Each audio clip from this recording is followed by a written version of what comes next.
Bonjour à tous et bienvenue sur cette nouvelle vidéo. Aujourd'hui, je vous propose qu'on voit ensemble tous les soins à prodiguer à son cheval pour qu'il soit en bonne santé. C'est ce qu'on appelle aussi la prophylaxie.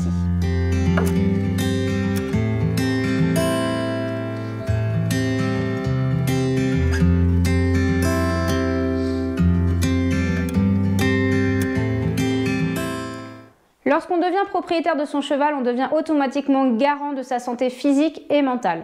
Vous verrez qu'il n'y a pas beaucoup de choses qui sont obligatoires et que les soins à lui apporter relèvent surtout du bon sens. Encore faut-il les connaître parce qu'il est vrai qu'on n'en parle pas beaucoup dans les clubs, à part si vous passez vos galops.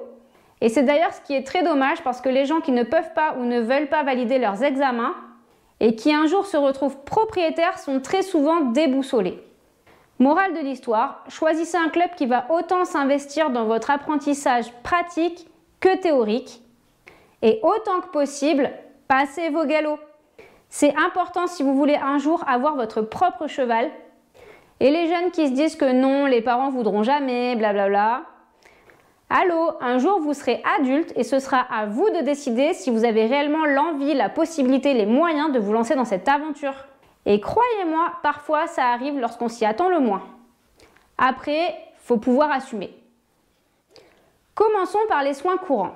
Cela commence par un environnement adapté et sécurisé, des soins réguliers tels qu'un pansage complet et un entretien des pieds plusieurs fois par semaine.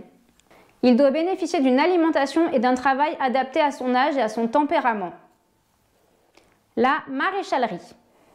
Qu'il soit pieds nus ou ferré, le cheval a besoin d'un entretien régulier de ses sabots qui poussent d'environ 1 cm par mois. Le maréchal ferrant viendra en moyenne donc tous les 2 mois pour parer les pieds, c'est-à-dire couper l'excès de cornes et éventuellement réadapter les fers. La vaccination.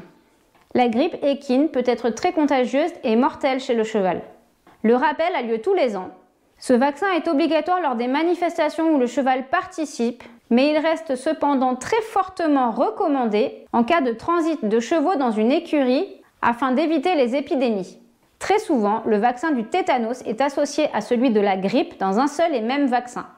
Il n'est pas obligatoire et les rappels peuvent être espacés jusqu'à 5 ans. Mais il permet de protéger le cheval contre cette maladie qui peut être également mortelle chez le cheval. Le vaccin de la rhinopneumonie est obligatoire uniquement pour les chevaux de course qui voyagent beaucoup, avec un rappel tous les 6 mois. Il peut être également fortement recommandé pour les chevaux de concours ou de spectacle qui voyagent également beaucoup. La vaccination contre la rage n'est pas obligatoire mais reste possible dans les zones à risque ou lors de voyages à l'étranger. La dentisterie. Les dents du cheval doivent être vérifiées par un dentiste équin au minimum tous les 2 ans, notamment en cas de difficulté à manger ou de défense contre le mort. Les visites peuvent être conseillées tous les ans si le cheval a un style de vie un peu plus domestique, car certaines dents pourraient ne pas s'user de manière régulière et blesser l'intérieur de la bouche du cheval. Des dents de loup ou de cochon pourraient également sortir à des endroits gênants, ce qui pourrait être douloureux lors de l'utilisation d'un mors. Le dentiste viendra alors rectifier tout ça grâce à ces appareils spécifiques. La vermifugation. Selon les saisons, différentes formes de vers peuvent se loger dans les intestins du cheval.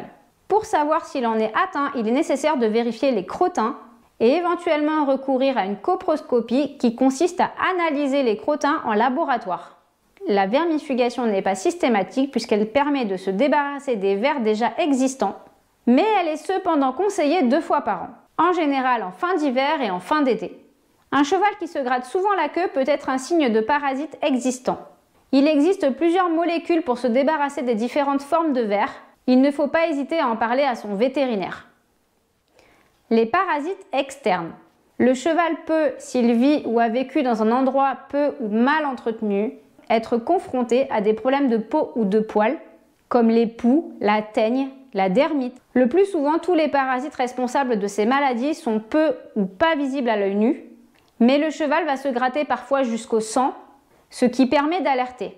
Il existe différents traitements pour éradiquer ou au moins soulager les démangeaisons. N'hésitez pas à en parler à votre vétérinaire et surtout, pensez à bien désinfecter le matériel de pansage après chaque utilisation. Voilà, cette vidéo est maintenant terminée. Comme d'habitude, si ça vous a plu, n'oubliez pas de liker, de partager, de commenter et surtout, n'oubliez pas de vous abonner à la chaîne pour ne rien manquer. Et on se retrouve très bientôt dans une nouvelle vidéo.